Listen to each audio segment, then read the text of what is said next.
Hey friends, this is Corbin Hauser here. I'm back with another video. I know at this point I haven't had a really set schedule when I've been releasing stuff, so I've kind of worked on that and figured out what my schedule looks like, what the plan will be.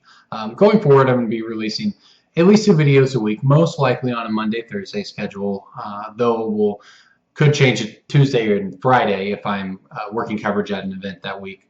Anyways, if you couldn't tell, today's video is all about fat packs. As you can see, I've gone through a lot of fat pack boxes in my life. Sadly, this isn't even all of them that I owned. But when I tried to build my tower any higher with the extras, it all came crashing down. So I figured this is enough to stay on theme. Well, with the Battle for Zendikar fat packs getting hyped up because they come with full art lands when they get released next month, it's no surprise that people are already clamoring to get their hands on some. This is awesome, and the fat pack boxes are sure to be really cool with the full art lands coming in them. Getting the box is already a great deal with the packs and the dice and everything you get inside of them, and I expect now with these lands to also push them, the Battle for Zendikar fat pack boxes are going to be really popular when they do get released. So the way it goes is you buy your fat pack box, and we basically just viciously rip into them to get to the contents. Whether we open the insane mythics of the set or we just get draft trash in them, one thing's certain. When we're done, we have a box and we have a bunch of cards. It's the latter that people care about the most. The cards are what you're going to go beat your friends with after all. You can't do that with a box with a pretty picture on it. But it's important to not forget about that box. In fact, these have a lot of uses even after you take the contents out of them. I don't necessarily recommend them for storing your collection because they're kind of small. They only hold 400 to 500 each. You can get those 1,000 count or 5,000 count cardboard white boxes for really cheap that are going to do a much more efficient job of storing your collection.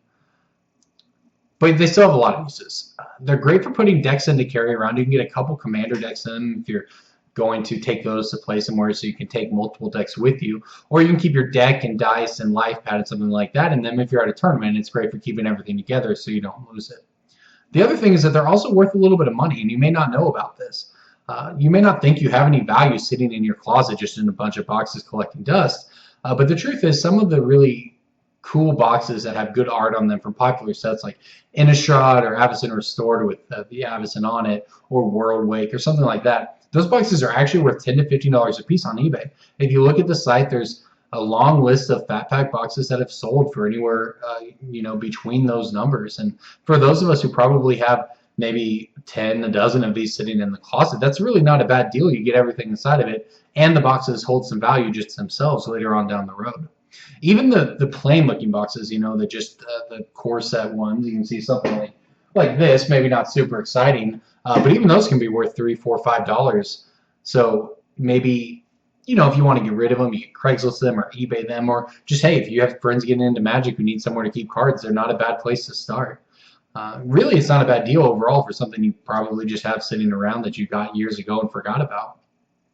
So that's my advice. I just wanted to touch on these and show off my tower, of course, but touch on these and just let you know that you may have something there. If you go back and look through these, you can get a lot of uses out of them. And even if you don't want to sell them and maybe you don't have a tournament to take them to, you're never out of uses. When in doubt, just build a fort. So thanks for watching, everyone. I'll be back next time.